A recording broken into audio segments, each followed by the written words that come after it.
اور بھی قدر مہمان گرامی اور عزیزی دوستو، آج میں جس موضوع پر لفظ شاعری کی جسارت کر رہی ہوں وہ ہے آزادی ہند میں مسلمانوں کا کردار اور ان پر ظلم و ستم کی مدار۔ سمجھ میں کچھ ہی نہیں آتا کہ چھیڑوں داستاں کیسے، سمجھ میں کچھ ہی نہیں آتا کہ چھیڑوں داستاں کیسے، ہنساؤں تو بغاوت ہے، رلاؤں تو بغاوت ہے۔ آج کے اس قومی یادگار کے دن جبکہ ہندوستان کی گوشے گوشے اور خطے خطے میں مختلف تنظیموں،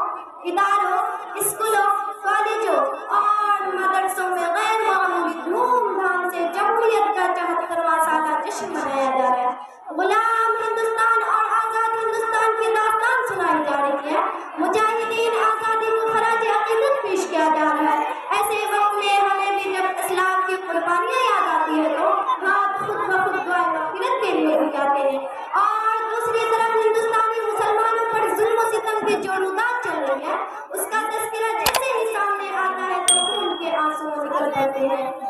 سامعین محفل، جن مسلمانوں نے تحریک آزادی میں اپنے لہو سے مادر وطن کی پیاس بجھائی اور پھانسی کے پھندے پر آزادی کا نعرہ بلند کیا، جن مسلمانوں نے ہندوستان میں اتحاد و اتفاق کا چمن لگایا اور ہندو مسلم ایکتا کا چراغ روشن کیا، آج انہیں غدار کہا جا رہا ہے، دیش کا دشمن بتایا جا رہا ہے۔ ارے انہیں کیا معلوم اس ہندوستان کی آزادی کے لیے بالا کوٹ کی پہاڑی پر سید احمد شہید اور شاہ اسماعیل شہید نے اپنی جان دی، انہیں کیا معلوم اس ہندوستان کی آزادی کے لیے علماء دیوبند توپوں کا نشانہ بنے، انہیں کیا معلوم اس ہندوستان کی آزادی کے لیے 51,000 علماء کرام کو جلا دیا گیا، انہیں کیا معلوم اس ہندوستان کی آزادی کے لیے دہلی کے چاندنی چوک سے خیبر تک کے درختوں پر علماء کرام کی گردنیں لٹکا دی گئی، لیکن ان سب کے باوجود آج ہندوستانی مسلمانوں پر ظلم و ستم کے پہاڑ توڑے جا رہے ہیں اور انہیں ان کے حقوق سے محروم کیا جا رہا ہے۔ ملت اسلامیہ کے غیور ماں اور بہنوں،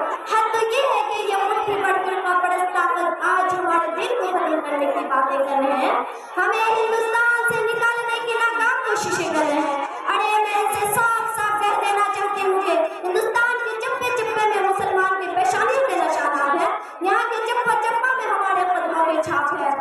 مذہب کے نام پر ظلم و ستم ہم نہیں کرتے، مذہب کے نام پر ظلم و ستم ہم نہیں کرتے، وفا کی آڑ میں سیاست ہم نہیں کرتے۔ زمین کے اندر بھی جاتے ہیں تو غسل کر کے،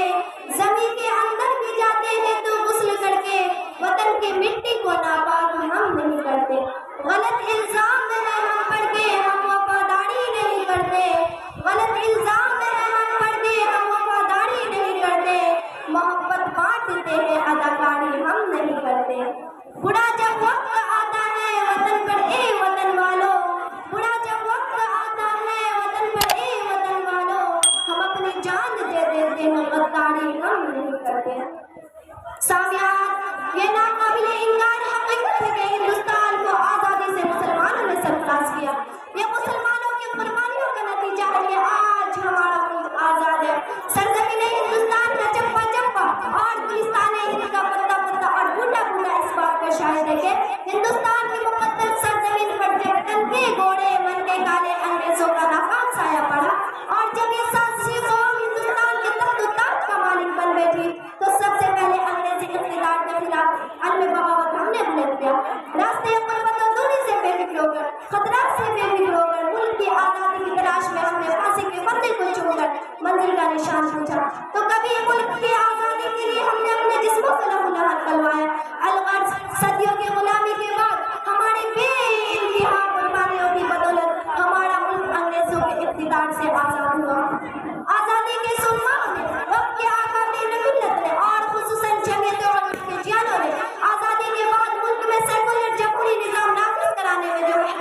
جس کی وجہ سے ملک کے لیے اتنی سارے قربانی دینے کے باوجود ہم دوسرے درجے کی شہری سمجھے جا رہے ہیں. ہمارے ساتھ ہمارے ملک میں سوتیلا بن کیا جا رہا ہے. اب انہی چند باتوں پر اپنی تقریر کو ایک شعر کے ساتھ ختم کرنا چاہتے ہیں. خواب